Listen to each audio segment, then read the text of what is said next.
Ad-darsus tsamina asyar fi sunanir ratibah wal witri wad duha.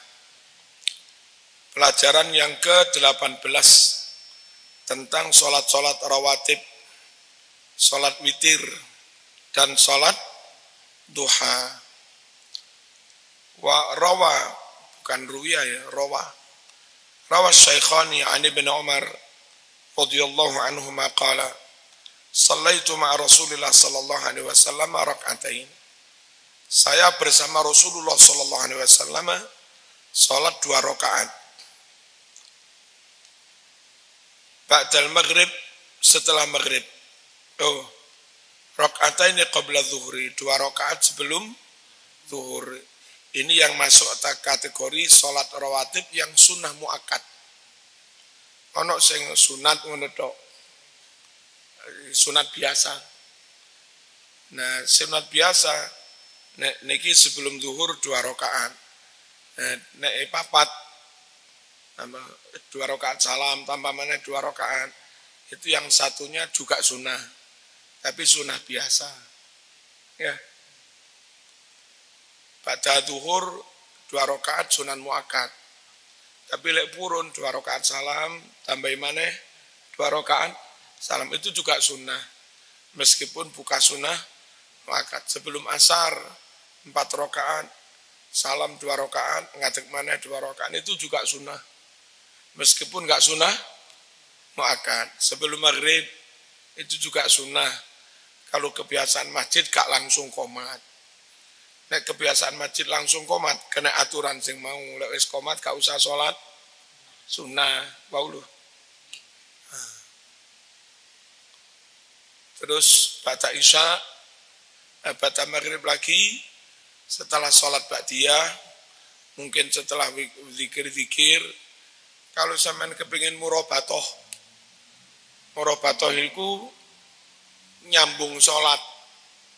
Sampean jomblo, kan duwe bojo, enggak duwe anak, enggak duwe tanggungan, nang omah yo duwe. Mending nang masjid ae. Mari sholat maghrib, mari wiritan, ba'diyah, delok isyae kurang 20 menit. Mulai lapon yang omah. Ya. Nah, sampean tetap ke masjid mawon. Apa? Salat awabin. Salat 6 rakaat. 2 rakaat salam, 2 rakaat salam, 2 rakaat salam. Ganjarannya gede banget. Dijawakan podo kanjak podo karo ngelakoni ibadah 12 tahun. Istiqomah salat awabin ba'da maghrib. Terus mantun ngeten wiritan surat-surat yang memang setiap malam sunnah dibaca. Sambil nunggu isya, sambil niat itikaf. Surat napa mawon? Surat Yasin. Terus surat Mulk, ya. Surat Dukhon. Surat Hamim As-Sajdah, surat Rahman, surat Waqi'ah, karo ngenteni Isya. Niku mun sae. Dene sampean duwe anak, duwe bojo, yo mulih nunggoki anak ngaji, bimbing anak ngaji. Kek bojomu sik nyusoni repot. Kadang karo nyusoni gendong anak, karo nunggoki anak sinau. Karo korah-korah, karo masak ngesakno bojomu. Derek Kanjeng Nabi. Kanjeng Nabi niku kadang lek teng griya kana fi khidmati ahli. Kana fi mihnati ahli. Nabi nek teng griya nderek-nderek mbantu tugas keluarga. Cara kene endi brambange ne tak irisani. Di kelopone kene tak parute. Kene tak bantu korah-korah. Wonten niku Kanjeng Nabi niku. Iktikaf sae, wiritan te masjid sae. Tapi lek sampean duwe keluarga, wangsul ngurusi keluarga niku luwih penting. Halo. Timbang sampean dadi wong sregep ngibadah, anakmu ra iso ngaji. Nek mak bapak kula nis mantun maghrib anak tunggu is. Ngaji Quran karo ngaji kitab. Kula niku lek ditakoni kon alumni ndi bingung kula. Wong kula ni ngajine teng mak, teng bapak, ngoten ngaji kitab. Teng Mbah Kung, teng Pak D. Ditakoni, "Sampeyan alumni pondok endi?" Lah pondok endi? Pondok omah. Semanturno teng Malang, teng Mergosono, teng Mas Duki. Nah, kula niku teng kamar kula niku kalih nyemaki lari-lari sing setoran alfiah niku. Niku kula sik awal tasih umur sekitar 18, antara 18 19. Rupa-rupane ana sing nglapurne ning dalem. Nek Marzuki tibake ning kamare nyemaki apalan alfiah terus maos moin timbali kali kon mulang ing waduh. Kene niat mondok golek tambahan ilmu dadak dikongkon mulang. Niku kait kula seumur sekitar 19. Bantu mucal teng Mergosono. Nah, keng pundi kula niku ngaji. Ngene niku ngaji teng mak, ngaji teng bapak, ngaji teng Mbah Kung. Ngoten niku. Ngantos hatam kitab-kitab hadis, hatam tam ngantosan hadis Sahih Muslim. Niku tetep mulai teng niku. Apa? Teng wong tua, teng mbah, teng Pak D ngoten. Pak D sing biyen kadang diundang ngaji teng masjid jamek mriki. Biyen. Gantosan biyen kadang sing diundang Mbah Yasin Yusuf. Terus sing diundang kadang Mbah Hasbullah. Niku Pak D. Pak D ku. Niku ngapalaken Quran biyen sak wulan. Pak D. Ngapalaken Alfiyah 7 dina. Lek nyebut hadis. Hadis iki halaman sak meneh iki. Hadis iki halaman sak meneh. Kulo kadang nyebut hadis sak nomor-nomore gak ana apa-apane dibanding Pak D. Nah, kulo niku misale ditakoni ketua NU kudu alumni pesantren. Mboten masuk kulo alumni Oman. Tapi nggih enten pondoke teng Mbah mriku.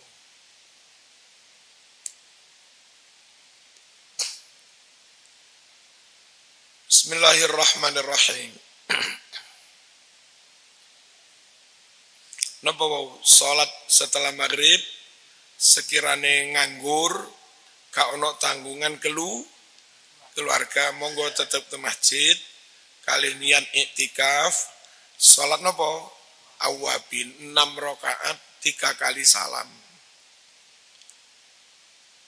Wa rakaataini ba'dal jum'ah 2 rakaat setelah Jum'ah. Niki lho para rawuh, rawatibnya Jum'ah itu ada. Dan hadis Bukhari Muslim nih. Nah, kadang ada sebagian konco salah paham.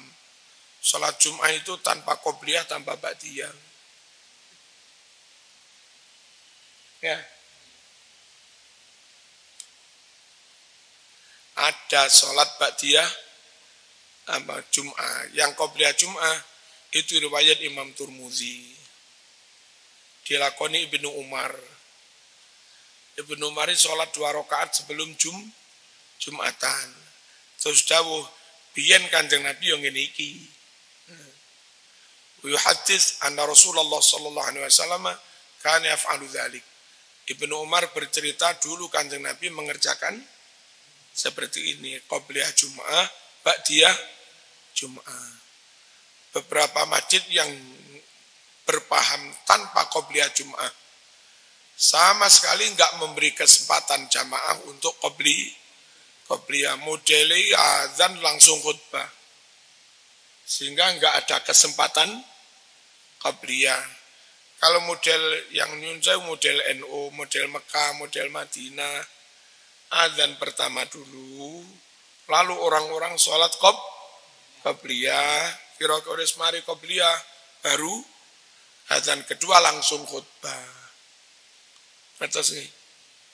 Jadi ba'diyah sunnah, qobliyah juga sunnah.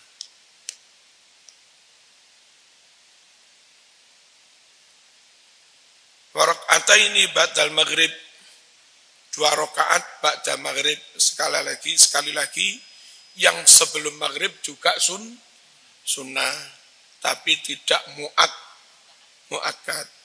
Itu kalau di hadis Bukhari itu ceritanya yang qobliyah maghrib.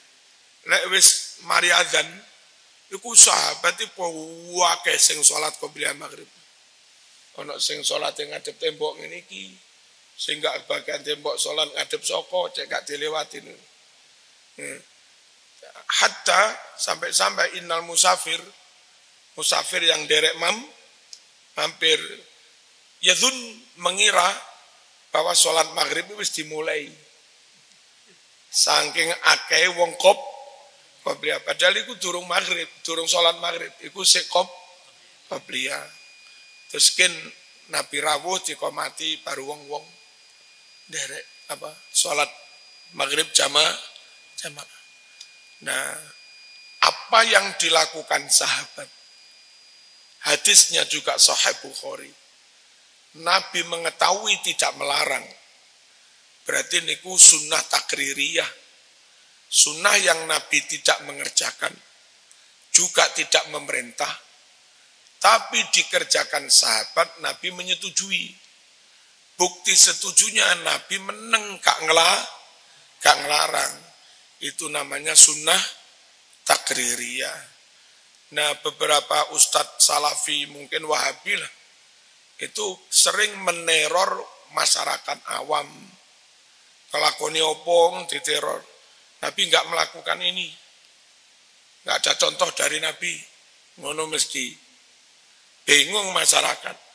Padahal namanya sunnah syar'i itu tidak hanya yang dilakukan Nabi, tidak hanya yang dicontohkan Nabi. Nabi mencontohkan sunnah, Nabi mendawuhkan memerintah meskipun enggak ngelakoni, itu juga jadi sunnah. Namanya sunnah qauliyah. Nabi mboten merintah, mboten ngelakoni, tapi sahabat ngelakoni, Nabi mboten ngelarang, itu juga sunnah takririyah. Ojo di bid'ah, Nabi enggak ngelakoni. Bid'ah, Nabi enggak ngelakoni. Nabi enggak ngelakoni, Abu Bakar ngelakoni kata lapo kon. Dan Nabi setuju. Nah, wong awam ini begitu dikandani, Nabi enggak ngelakoni, bid'ah ngono. Piye zaman. Di kitab Rasail Salafiyah karangan Muhammad bin Ali bin Muhammad Asy-Syaukani halaman 36. Niku diceritakan sahabat Khulafaur Rasyidin niku biasa ke rumah-rumah, masjid-masjid, kumpul. Napa sih alaqoh? Apa sing dilakoni? Yatana syadunal ash'ar. Mereka bergantian melantunkan syair. Coro mriki ya burdan, tibaan, perjanjian, sing tuturor. Ngoten niku lho. Biasa sahabat kumpul-kumpul bergantian melantunkan syair. Wa yatadzakarunal akhbar. Marungono saling bertukar kabar. Ono siji sing pinter maju nyampe nih ceramah lah kultum titik. Wa yakulun wa yasrabu. Mari acara ngakan, ngenom. Apa? Ader. Mari mangan, mari acara mesti ono. Apa? Mangan-mangan, ngombe. Itu dilakoni sahabat wa bainahum nabiyum. Toh di antara mereka ada Kanjeng Nabi. Nabi mendengar, Nabi melihat. Ngono gak rewel, gak ngelarang.